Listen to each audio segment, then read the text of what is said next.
Hello everyone. In this session, we will be taking a look at delegating password settings management, configuring account lockout policy settings, and configuring Kerberos policy settings. We want to first take a look at delegating password policy permission.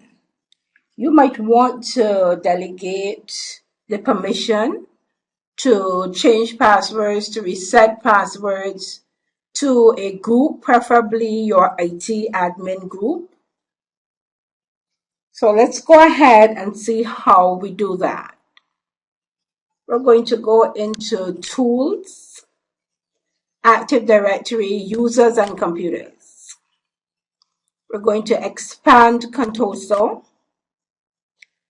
And the group that we are wanting to delegate permission for would be the finance department.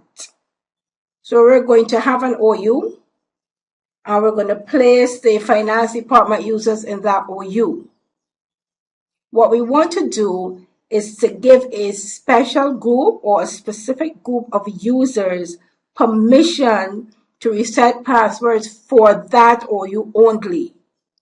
So we're going to right click on the finance OU and we're going to say delegate control. We click next at the welcome to the delegation of control wizard and we click add. We want to find that group of users and it's better to put those users in a group. So we're going to find the IT group. Click on advanced, find now. We are looking for a group called IT administrators, so we're going to scroll down. And here we see IT admin. So we're going to click on that group because that's the group that contains the IT admin users that we want to be able to reset passwords just for the finance OU. So we're going to click on OK. Click on OK a second time. Then click on Next. At this point, all that we need to do is to find that permission. And here we find it the second in the list. Reset user password and force password changes at next log on. So we select that box. That's all that we want them to be able to do. Then we click Next to continue. We are on the completing the delegation of control wizard.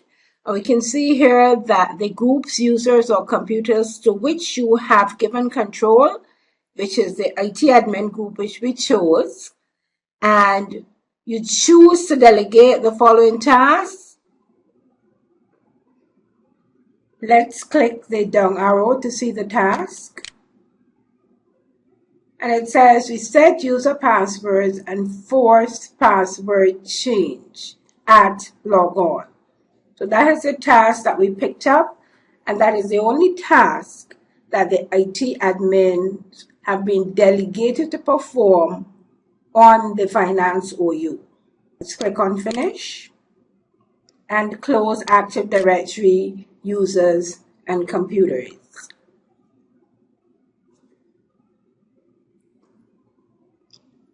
Next, we want to take a look at account lockout policies.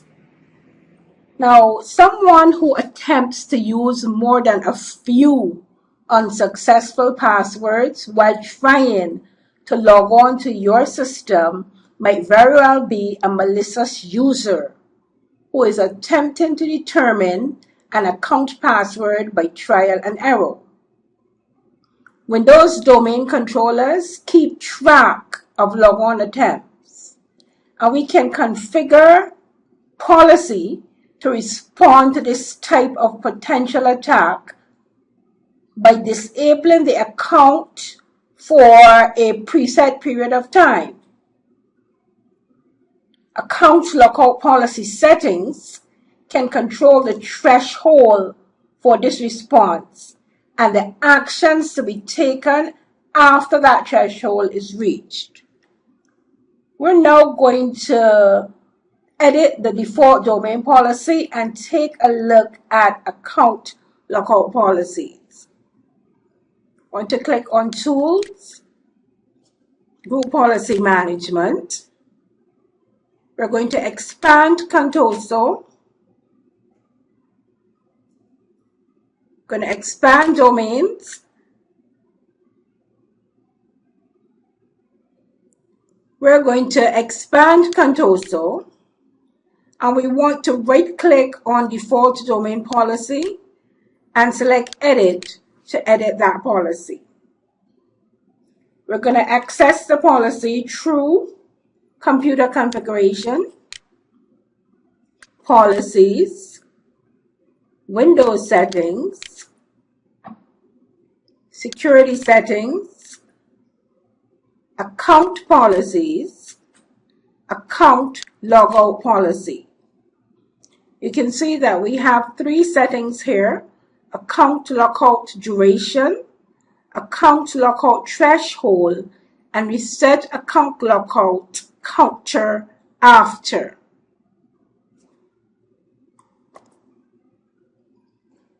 We're going to access Account Lockout Duration. We're going to double click on Account Lockout Duration, and we're going to say define this policy. And we can see that the default for this policy is 30 minutes.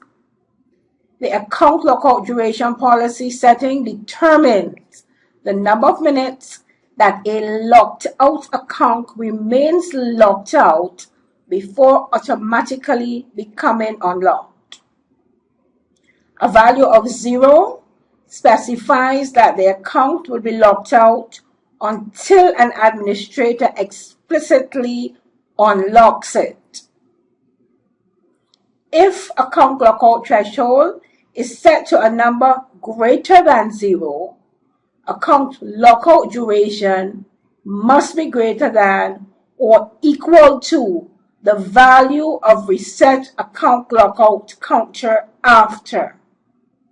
So this policy is dependent on the account lockout threshold policy setting that you define, and it must be greater than or equal to the value specified for the reset lockout counter after policy setting.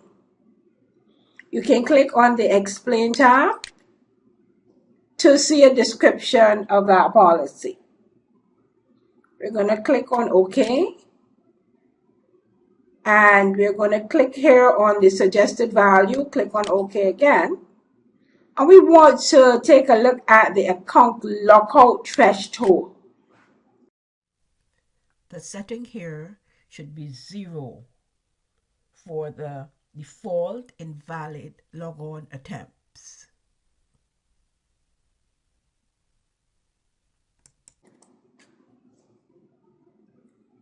The account lockout threshold policy setting determines the number of failed sign-in attempts that will cause a user account to be locked. A locked account cannot be used until it is reset by an administrator or until the number of minutes specified by the account lockout duration policy setting expires. If account lockout threshold is set to a number greater than 0, account lockout duration must be greater than or equal to the value of reset account lockout counter after.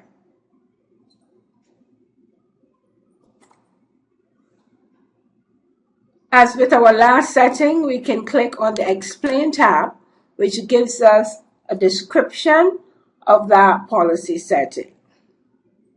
Let's take a look at the last policy setting here for account lockout. So we're going to click on OK. And the last policy setting here is reset account lockout after.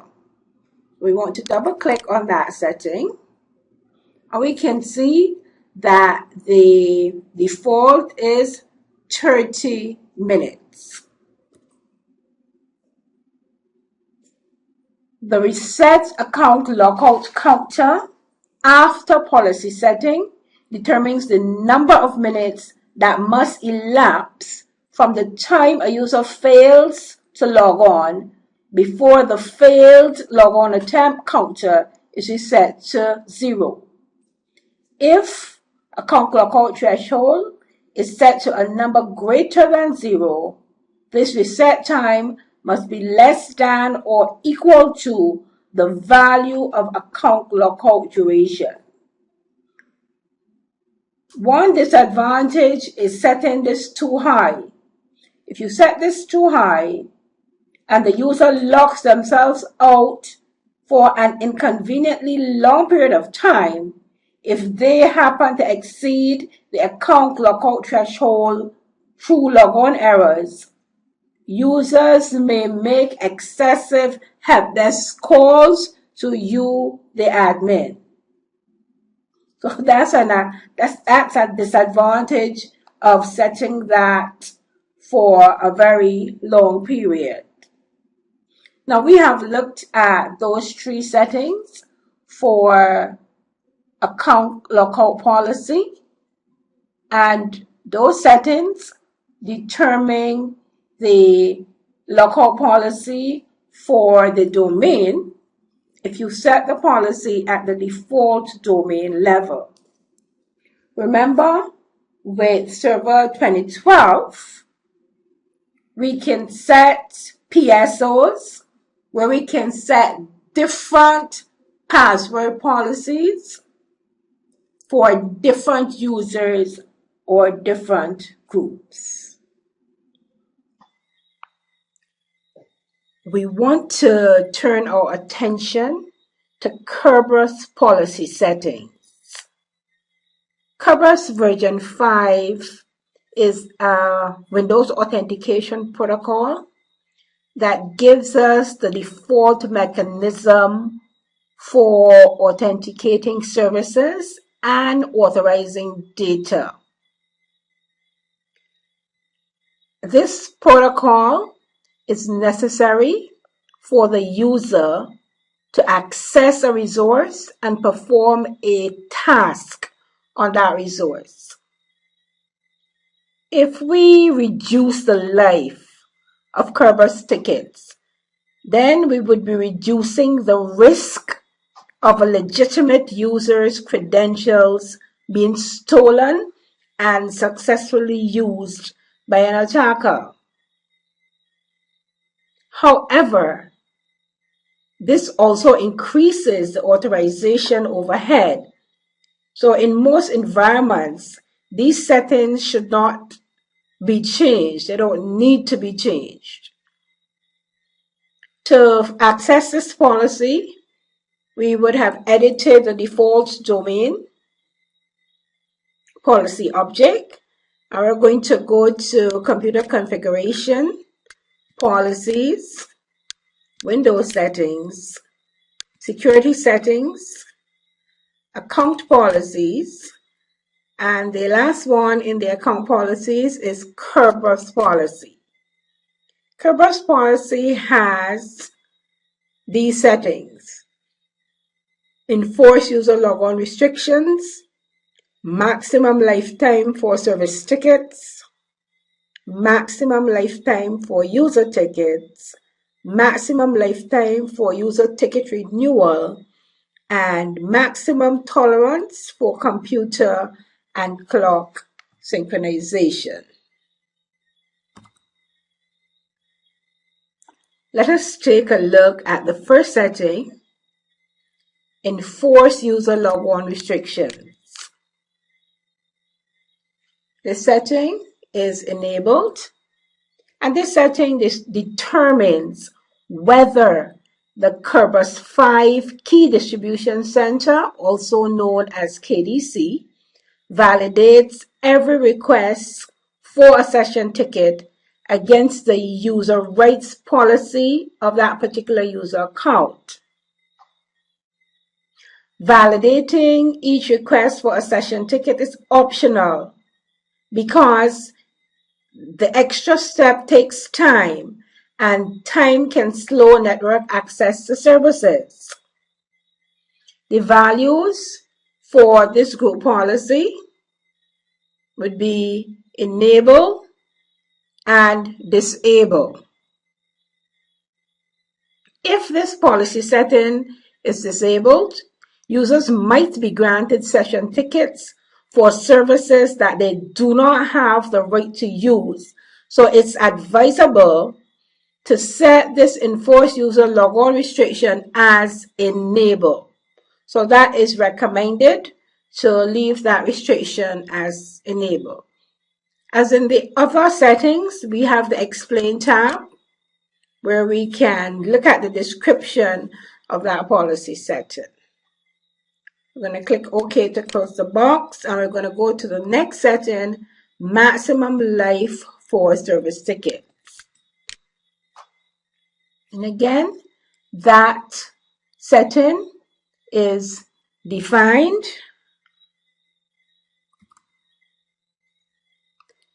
This setting, the maximum lifetime for service ticket, determines the maximum number of minutes that a granted session ticket can be used to access a particular service. The value has to be 10 minutes or greater, and it must be less than or equal to the value of the maximum lifetime for service ticket policy setting. If a client presents an expired session ticket when it requests a connection to a server, the server will return an error message, and the client must request a new session ticket before the Kerberos can give access to that resource.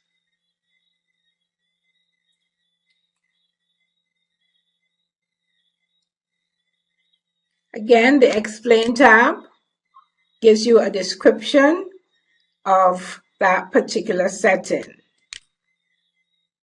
Let's look at maximum lifetime for user tickets.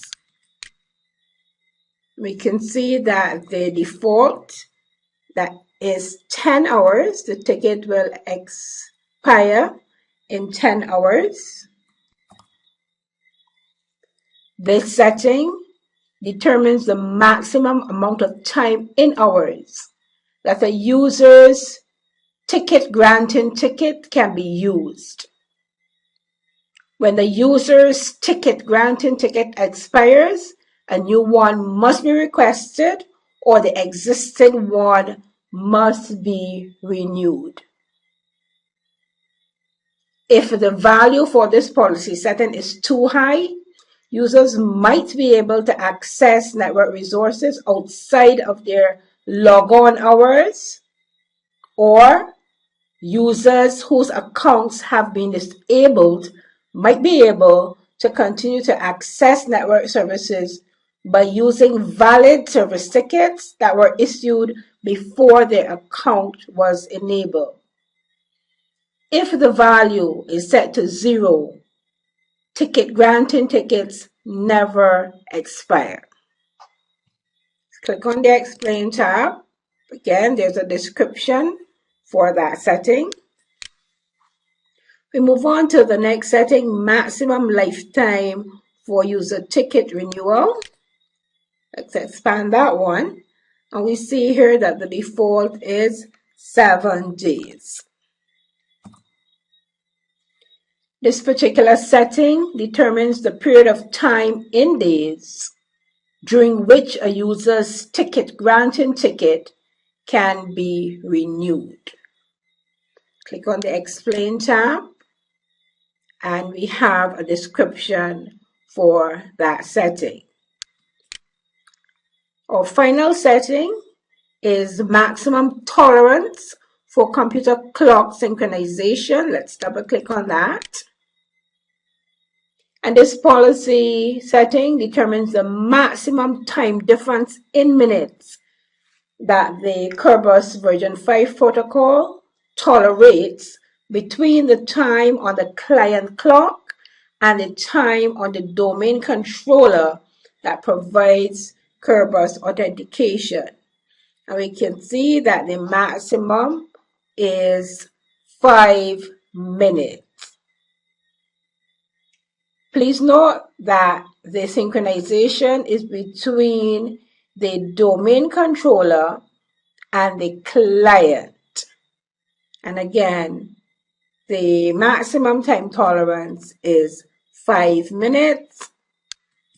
Click on our Explain tab and it gives you a full description of that particular setting. Click on OK.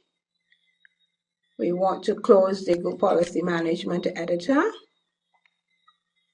To recap, in this session, we took a look at delegating permission for password management. We also took a look at configuring account lockout policies and configuring Kerberos policy settings. This is the end of the session, and I want to thank you for listening.